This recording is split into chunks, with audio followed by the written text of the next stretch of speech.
Scenes may not be suitable for very young audiences. Parental guidance is recommended. Ang programang ito ay naglalabas ng sensitibong eksena at impormasyon.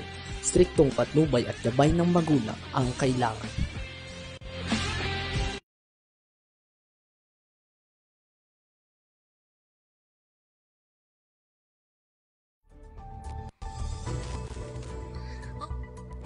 Okay, isang magandang araw. Nandito naman po tayo sa ating Balitang Halian. At ito po ang inyong host sa araw na ito, Fenny Codemus po, para sa ating kakampi online, Balitang Halian. Yan, very good. At syempre, tingnan natin muna ang kakalsadahan. Tingnan po natin mabuti. Ayan, mukhang passable naman lahat, ano?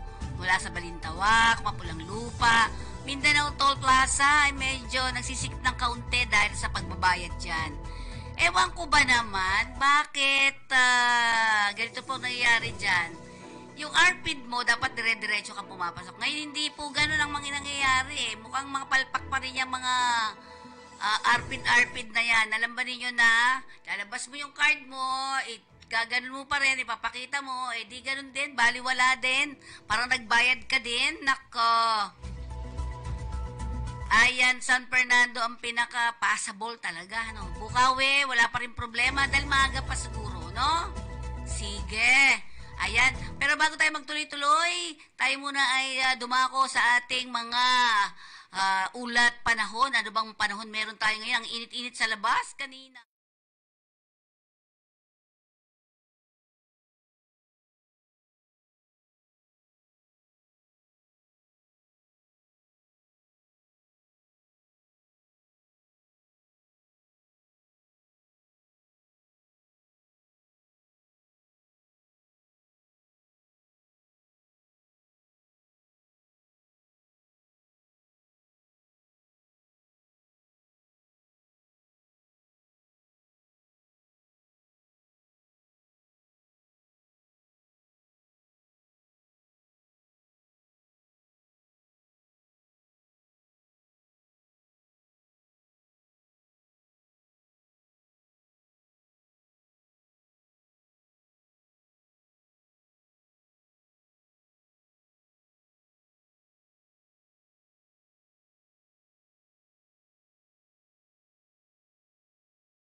Okay, ayan na. Thank you very much. At para sa ating sa ulo ng ating mga balita,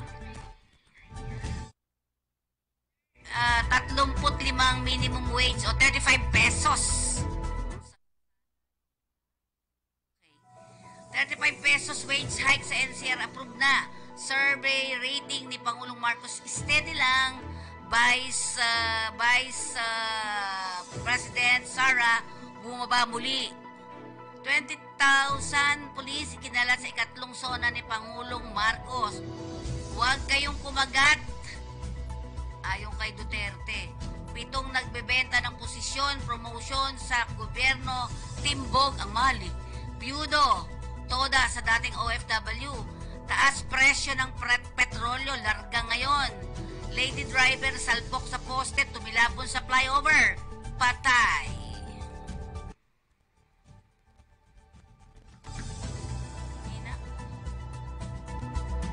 Inaprubahan ng Regional Tripartite Wages ang Productivity Board na ang 35 umento sa daily minimum wage ng mga manggagawa sa National Capital Region. Ayon sa DOLE, bunsod dito, mula sa kasalukuyang 610 ay magiging 645 na ang daily minimum wage sa Metro Manila. Magiging 608 naman mula sa dating 573 ang sahod para sa mga manggagawa sa agriculture sector. Service at retail establishment na mayroong 15 o mas kaunti, yon. Dapat ay 10 o mahigit 10 dapat ang iyong staff. Yan, okay? Mas kaunti pa ang manggagawa at manufacturing services na regular na nag-i-employ, wala pang 10 na manggagawa para doon sa dagdag. Okay. Napatid kahapon lamang ng umaga ay nanunsyo ng National Wage and Productivity Commission NWPC ang desisyon. Inaasahan namang magiging effective na ito 15 days matapos mailathala sa mga pahayagan. Matatandaan noong Hunyo, nagdaos ng RTWPB NCR ang isang open forum sa iba't iba pang mga stakeholders hinggil sa hiling na aumento sa sahod. Huling ipinatupad ang dagdag sa minimum wage sa NCR noong 18 ng Hulyo, ika-16, 2023 na nagkakahalaga ng 40. Sa naturang kautusan, 610 ang naging minimum wage para sa non-agricultural sector at 573 naman sa agriculture sector. Inaasang haabot sa 988,243 minimum wage earners sa NCR ang makikinabang sa naturang wage order. Noong araw, ang paggawa una ng ipinag-uutos o pinag-utos ni Pangulong Ferdinand Marcos Jr. na rebisahin ang minimum wage rate sa bawat rehiyon sa bansa. Napanatili ni Pangulong Ferdinand Marcos Jr. ang mataas na approval at trust rating, habang sumadsad naman ang approval at trust ni Vice President Sara Duterte. Ito ay base sa pinakahuling survey ng Publicus Asia Incorporated na kung saan sa pahayag second quarter ng 2024 or PQ o sa 2024 na natiling malakas overall performance rating ng Marcos administration sa 51%. Napanatili ni Pangulong Marcos ang kanyang approval rating sa 44% at trust rating na 33%, habang ang kanyang approval sa North Central Luzon na itinuturing na baluarte ay bumaba sa 49% mula sa 52 nitong first quarter of the year. Malaki naman ang ibinaba ng rating ni BP Duterte mula sa 53 noong first quarter, bumaba sa 46 ang approval nito at bumagsak din ang trust ng 5 puntos mula sa 46 ay naging 41 na lamang. 41%. Malaki rin ang ibinaba ng approval rating ng Vice Presidente sa baluarte ni Marcos sa NCL. National Capital mula sa 47 ay naging 38% na lamang at maging baluarte niya sa Mindanao ay malaki ang ibinaba ng approval rating ni Duterte na mula sa 75 ay naging 68% na lamang. Gayun din ang trust rating ni Duterte ay bagsak din mula sa 67 ay naging 65 na lang. Konti lang yan. Sa isinagawa namang survey noong Hunyo, ika-15 hanggang 19 ng taong kasalukuyan, bago pa magbitayo sa kabinete si Duterte, ay may pinakamataas na approval at trust rating sa mga opisyal ng gobyerno. Simula naman ang maging Senate President si Senator Francis Escudero ay bumagsak. Ang rating nito mula sa 58 ay naging 47% na lang sa second quarter. Ang approval ng rating mula sa 45 ay naging 37 ang trust rating.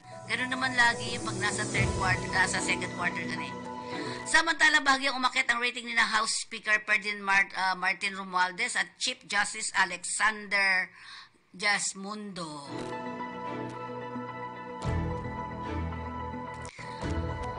Samantala, tiniyak ni National Capital Region Police Office NCRP o Chief Police Major General Jose Melencio Nartates Jr.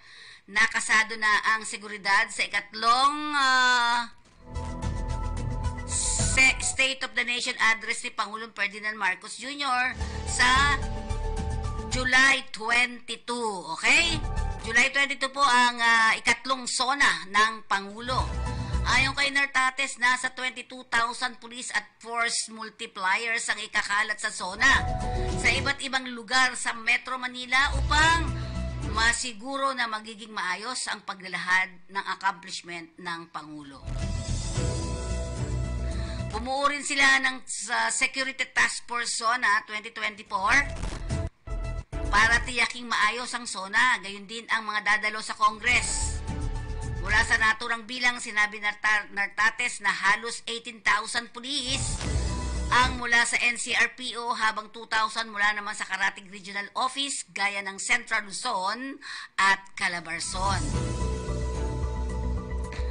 Mahigit 2,700 naman na magsisilbing force multiplier o buhat sa iba't ibang ahensya gaya ng MMDA, Coast Guard, Bureau of Fire, at mga BJMP at mga lokal na pamahalaan. May ikakalat ding mga medical assistance desk na sa mga lugar na pagdarausan ng mga pagtitipon at help desk na ilalagay sa areas of convergence. Bukod sa mga lugar na malapit sa batasang pambansa, sinabi pa rin ni Nartates. Ayon kay Nartates na may ipapakalat pa itong mga tauhan, particular na sa EDSA Shrine sa Quezon City at Mendiola naman sa Maynila na posibleng pagdausan ng mga pagkilos. Samantalang itinanggi ni dating Pangulong Rodrigo Duterte na tatakbo siya sa Senado. Ano ba kayo? Kasama ang mga anak na sina Davao City Mayor Sebastian Duterte at Davao City Congressman Paulo Duterte. Sa naturang ulat, sinabi ni Duterte na hindi dapat daw kumagat sa pahayag ng kanyang anak na si Vice Presidente Sara Duterte na 3 Duterte ang tatakbo sa 2025 senatorial election. Maniwala kayo kay Inday. Ijaming kayo niyan ng gusto. Saan ka nakakita? Dalawang anak magtatakbo sa Senado? Huwag kayong kumagat kay Inday kasi iyan si Inday, kagaya ko rin yan, ani Duterte noong linggo. Kinumpirma ni Vice President Duterte noong Hunyo, ika-25 na ang kanyang ama at dalawang kapatid na sina Basti at Paulo ay tatakbo sa pagkasenador sa 2025 base umano sa sinabi ng kanyang ina. Pinahiwatig naman ng dating Pangulo na wala silang gagawing mag-ama sa Senado. Tiniyak din ng dating Pangulo na hindi na siya babalik sa politika. Laos na aniya siya at wala ring pondo para tumakbo. Hindi na ako babalik sa politika, tapos na ako, laos na ako. Wala na akong panggastos, wala na lahat. Ang naiwan sa akin siguro yabang na lang. Yan ang tugon ng dating Pangulong Duterte. Diba? Ganyan din sinabi niya noon. Tinitimbok naman ng mga elemento ng National Bureau of Investigation o NBI ang 7 katao na umano'y sangkot sa pagbebenta ng posisyon at promosyon sa gobyerno. Ayon kay NBI Ilocos Regional Office Regional Director Ferdinand Lavin, ang modus ng 7 ay naniningil ng bayad sa mga taong nais na magbigay ng pwesto sa gobyerno o di kaya gustong mag-promote sa posisyon sa gobyerno. Yan ang di maganda talaga, nako. Sinabi pa nila na pag ikaw ay appointee ng past administration, yun just might be removed. With the ongoing political situation, they took advantage and exploited this piece of information. At sinabi nila na lilinis at tatanggalin yung mga na-appoint dati. And then they are now selling the position and or the promotion, sabi ni Lavin. Aniya, ang mga suspect ay nahuli sa isang operasyon sa Pasig City na ang 6 na mga ito ay nakasuot ng jacket na may insignia ng Malacanang at Office of the President.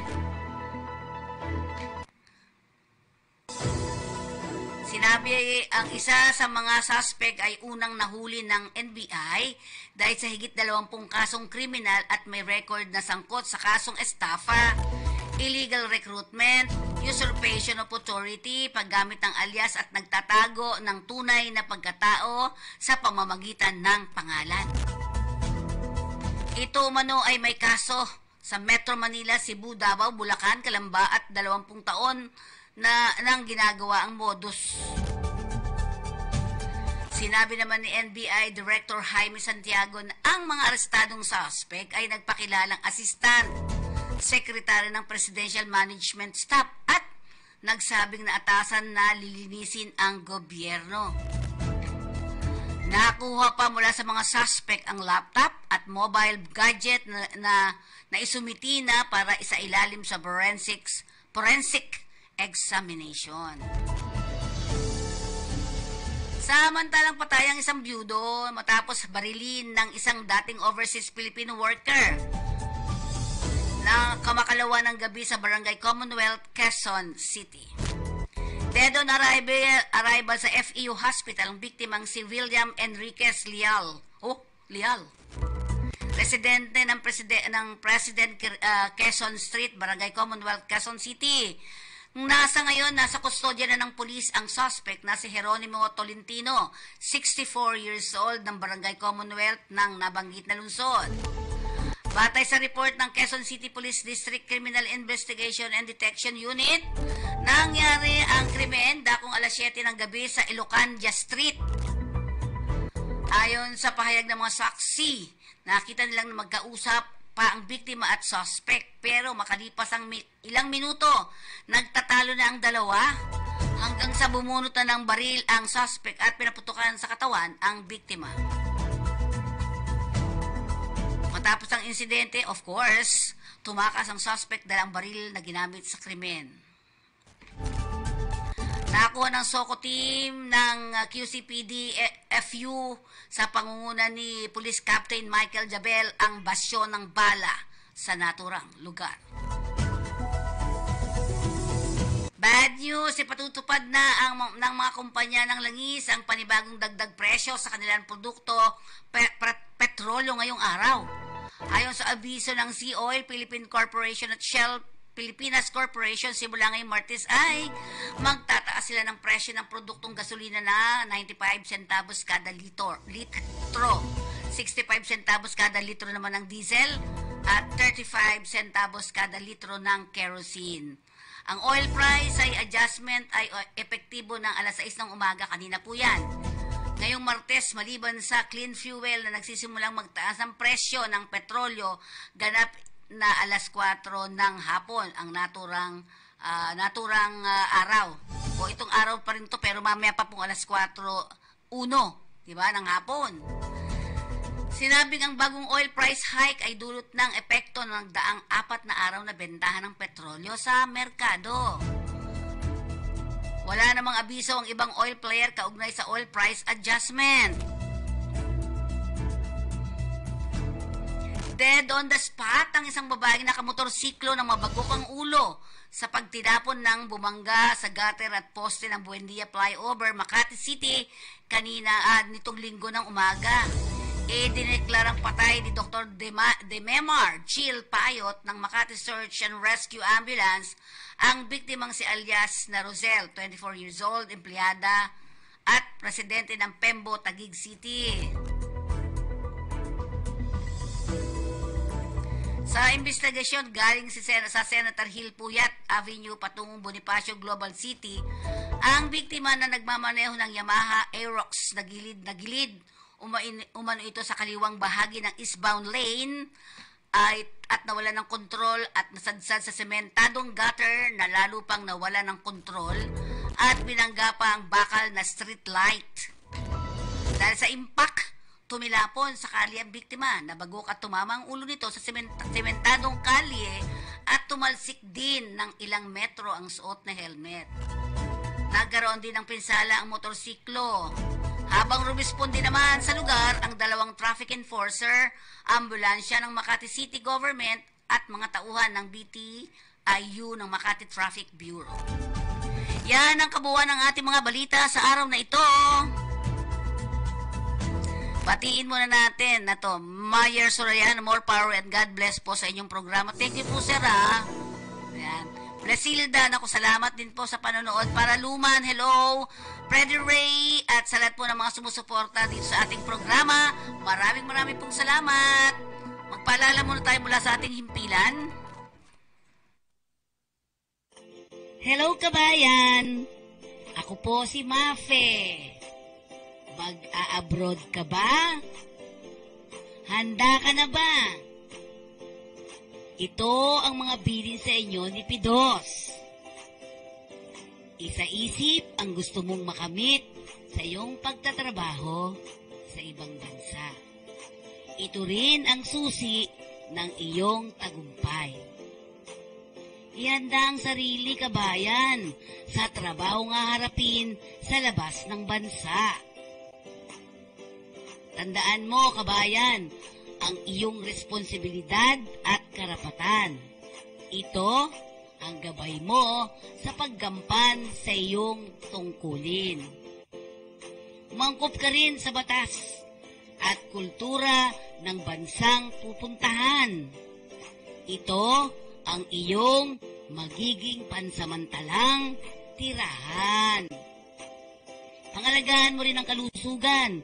Kailangan ang malusog na pangangatawan sa trabahong gagampanan. Buksan mo ang isipan sa bagong kaalaman at kasanayan. Ito ay hagdan sa muling tagumpay. Kabayan, pakipag-ugnayan sa pamilyang naiwan. Panatilihing buo ang pamilya kahit malayo ka. Mag-ipon dahil ang katuparan ng iyong mga pangarap ay nakasalalay dito. Maghanda at magplano para sa iyong pagbabalik, kabayan, ha? May mga ahensya naman ng pamahalaan na makatutulong sa oras ng pangangailangan. Huwag kang mag-atubiling sila ay lapitan. Salamat! Sana may naintindihan kayo. Okay. Sana may naintindihan kayo sa paalala namin, ano po.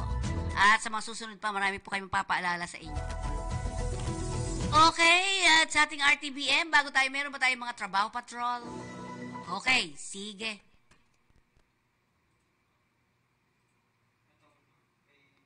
Ayan. Serbisyo, Hope Insight. Every Monday, 9 a.m. to 12 noon po. Punta kayo sa Session Hall, 3rd floor, Cabuyao City Hall. Ay may free eye check-up dyan, free cataract screening, free referral and assistance for laser cataract operation and other eye disease. At meron pa rin libreng notaryo po dyan. Hatid po sa atin yan, Attorney Leif Openia, Vice President na, tinaasan ko bigla, Vice Mayor ng Cabuyao City.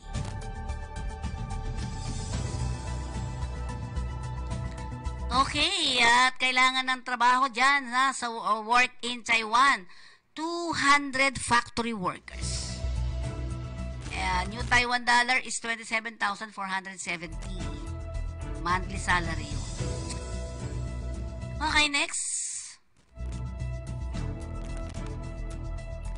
Ano mga kailangan dyan? Kailangan 2 years vocational graduate or college level. At least 2 years is also preparable. Education, college graduate of engineering courses related to electronics and technology. Electrical, mechanical, computer science, and information system is an advantage. Ayan po, apply now. EQ, scan that QR code and then dun po kayo mag-apply ng diretso. Ano po? Yan. Okay, next. Ang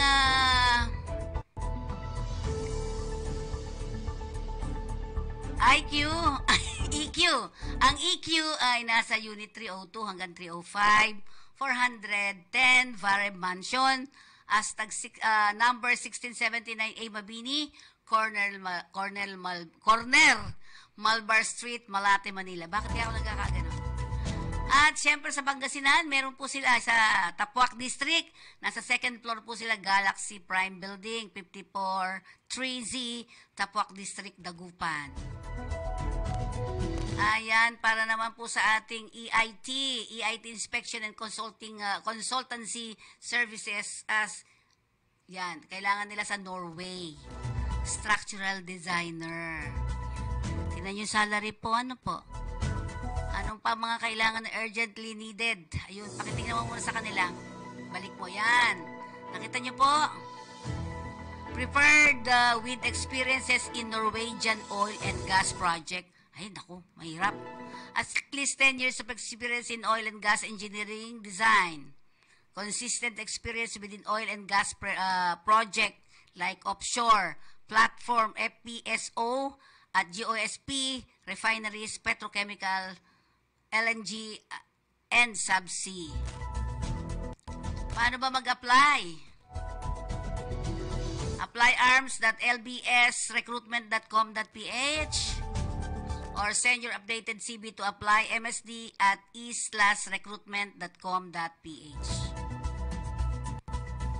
Ang LBS Solution po ay matatagpuan sa number 610 Gochanco Building, TM Calao Street, corner MY Orosa Street, Ermita, Manila. Okay, ayan. Perido International Resources Incorporated. For manpower pooling po yan. Job vacancy for Hungary. Okay? No fees in any form and purpose will be collected from the applicants. Wala po kayong babayaran. Ethical recruitment na po tayo ngayon kasi. Okay. Job vacancy. Ayan. Production operator po. 5 po ang kailangan nila.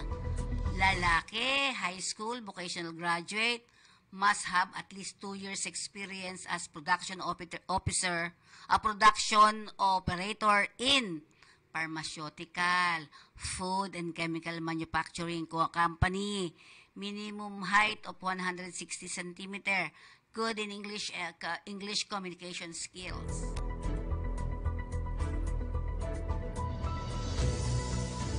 Another, perido pa rin dito, ha, for manpower pooling only. Kailangan nila sa Bell Plus, Balenjek, Plastica, Slovenia naman po. Okay. Ano mga kailangan sa Slovenia? Ayan. Auto spray painter. 20 po ang kailangan nila. Not auto polisher. 10 po ang kailangan nila dyan. Siyempre, of course, lalaki po yan. Vocational graduate in automotive technical course. NC2 related course. At least 3 years experience, relevant experience in automotive painting works, knowledge in polishing and waxing the interior and exterior of cars, know how to apply paint, protection film, knowledgeable in using different kinds of tool machine for painting. Ay, mataas dito RB, 160 cm. Good in English communication skills. Next natin. Okay, for manpower pooling po only lahat ang nasa perido ha. No fees in any form and or purpose will be collected from the applicants. Okay? Yan. Bus driver, kailangan din nila. Lalaki, high school, vocational graduate, must have at least 3 to 5 years experience as bus driver. Naku, yung mga bus driver with valid driver's license, restriction code for bus, height minimum of 160 centimeter, good in English communication skills. 15 lang po ang kailangan. For other position, drop box is provided for your application. Otherwise, please send your updated resume to perido@gmail.com with email subject position. Ayan. Staff house, kinakailangan nila sa Saudi Arabia ng CNC operator programmer. Ayan. At least high school graduate, must have at least TESDA NC2 related in machine operation, at least 2 years related working experience. Eto naman, CF Sharp Crew Management Incorporated, kailangan nila ng mga chip mate. Yan. Send your CV to recruithire@cfsharp.com. Okay. Next. Ayan. Ang Delta Beer Overseas Job Placement and General Services Incorporated ay nangangailangan po ng mga female cleaners. Ayan. So, you can apply to Unit 2D, second floor, Miramonte Building, 53 Senator Hill Puyat Avenue, corner Ross Boulevard, Pasay City. Ang landmark po nito, Camel Appliance, Buendia, Pasay City, next to Shell Gas Station, Buendia. The owner, Margie Socorro Sacote. Okay, so yan po ang ating mga trabaho, patrol ngayon. Ayan. Okay, basahin nga natin itong mga ito.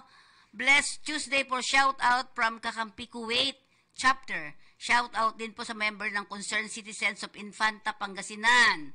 Makabagong Sambales, Bangon-Bangon Gapo, Olonga po. Sana yun? Wala na. San Diego Plus o CDS Plus. Lunti ang bayan ng Candelaria at Green Sambales. Mabuhay po kayong God bless. Ay, kung nakikinig ka, Freddy, ikaw ba ay nandito na sa Pilipinas? Yan. Kasi parang nakita kitang nasa airport. Okay. May RTBM na ba tayo? Sige.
Balik tayo.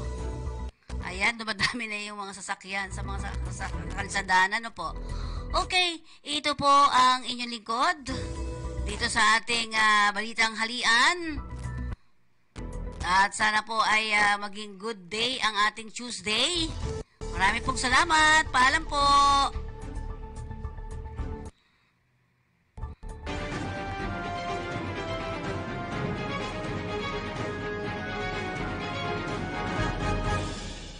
From ABS-CBN. I'm just wondering if we already reached out to the Office of the President regarding our concerns because we are nearing the third SONA of the President and everybody's waiting what specific directives or policy direction he will give in terms of the education sector. So naparating na po ba natin kay Pangulo yung mga concerns natin?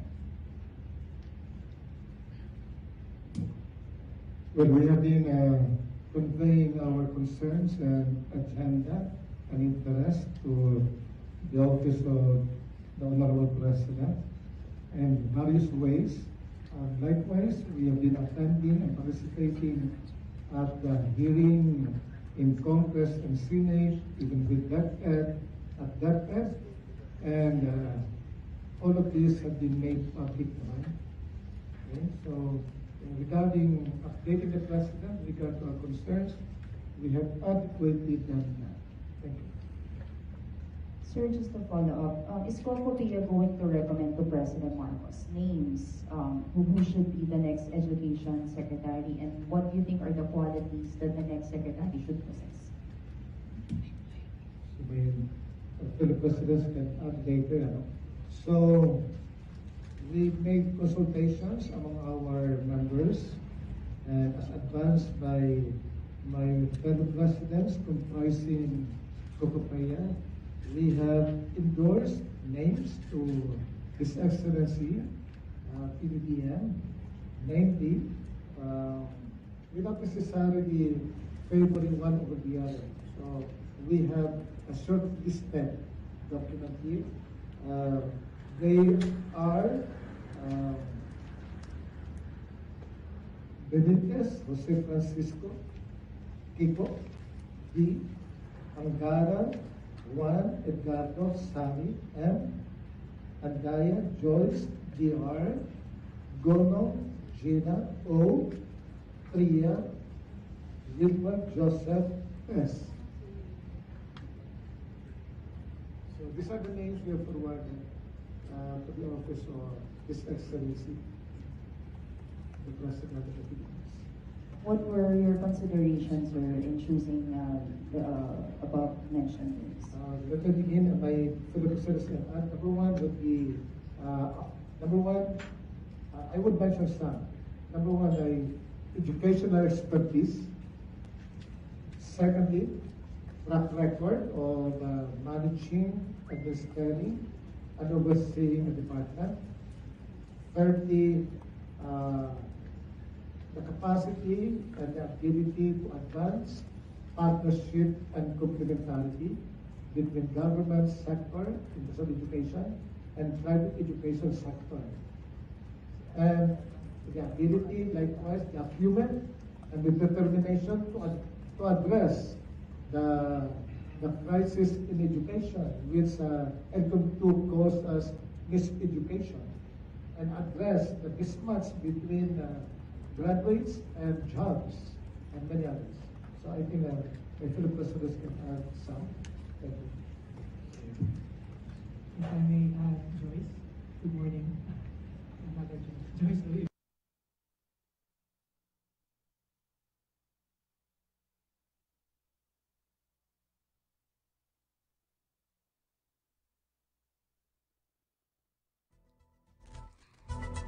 Okay, balik tayo. Yung pinag-uusapan pala doon sa Cocopea ay, ano bang ano nun? Ay, kumbaga, education ay kanila talaga pinag-aaralan. Ano? Diba? Inaayos talaga nila. Okay, sige. At para sa ano natin, may mga flash report ba tayo?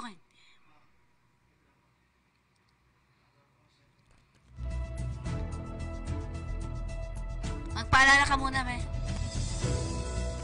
Magpaalala muna tayo mula sa ating himpilan.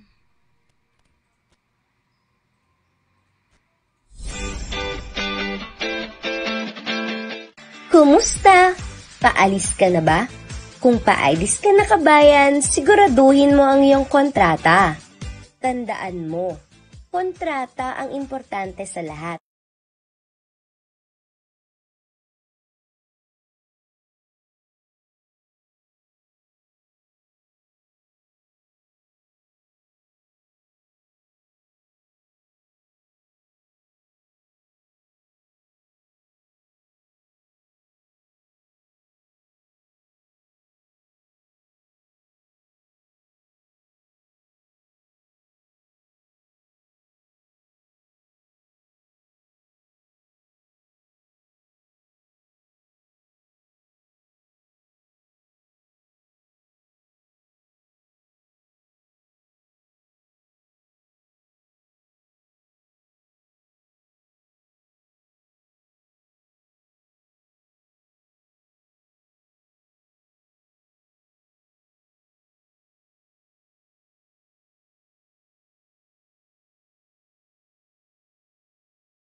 Okay. At nakuha natin ngayon ang ating mga flash report galing sa labas. Yes, Tita Pe, no? Katatapos lang yung tinatawag na blessing, no, ng City Hall dito sa may San Jose del Monte City. Kung saan ito'y matagal na to nagkaroon ng kaso noong panahon ni Mayor Ray San Pedro. At ngayon ay halos pinaganda na to. At napakalaki, no? Tita Pet, pinasinayangan ito ng mga ibang opisyal ng nasabing City Hall sa pagunguna ni Mayor Arthur Robes at saka ni Congresswoman Rida Robes. At napakaganda na at hindi ka na katulad sa dating City Hall ay napakasikip. Ito lahat nandito na. Kasama na dyan ng DSWD. Andyan ang yung tinatawag na yung sa korte, yung mga korte, no? Tita Pe. Andyan na rin yung mga ng PNP, bombero. At halo-halo na to na talagang pinagsama-sama na dahil sa luwag, no, ng nasabing munisipyo. Alam mo, matagal na tong hinihintay natin mga kababayan dito sa San Jose na mabuksan to dahil nga nagkaroon to ng kaso no? Yung panahon ni Mayor Ray San Pedro dahil sa mga maanumalyang proyekto.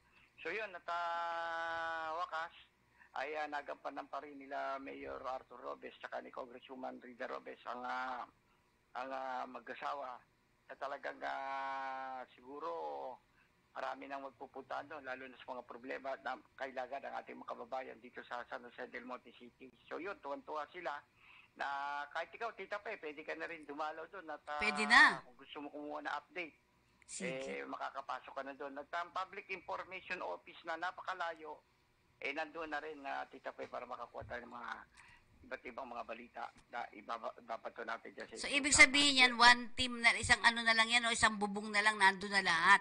Hindi ka nalilipat-lipat. Andun na lahat. Hindi yun ang maganda. Iwalay Ang layo ng korte, ang layo ng PAW, ang layo ng bombero, ang layo ng presinto.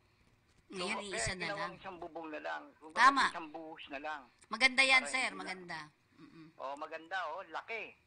At kala ko nga hindi magagawa yan. Dahil nga may kaso yan. Dahil nagkaroon ng anomalya noong panahon ni Mayor Ray San Pedro. Hindi ko nga alam kung tapos na yung kaso niyan. Pero alamin natin kung may kaso pa rin niya. Pero nung ako'y dumalaw dyan, nagkaroon ng blessing. Napakaraming handa nila Mayor. Saka isinabay na rin dyan yung birthday ng ating butihing Congresswoman Florida Rida Robes sa may bahay ni Mayor Arthur Robes. Yun. So yun, ang yung mga konsyal, mga barangay ay nagpunta. Marami, may mga media. Talagang welcome na welcome lahat ng media, no? Galing pa sa mga national at local na talagang sinaksihan nila yung pagkuha ng mga picture o pag-interview sa ating mga opisyal ng nasabing City Hall. So yan lang kay update.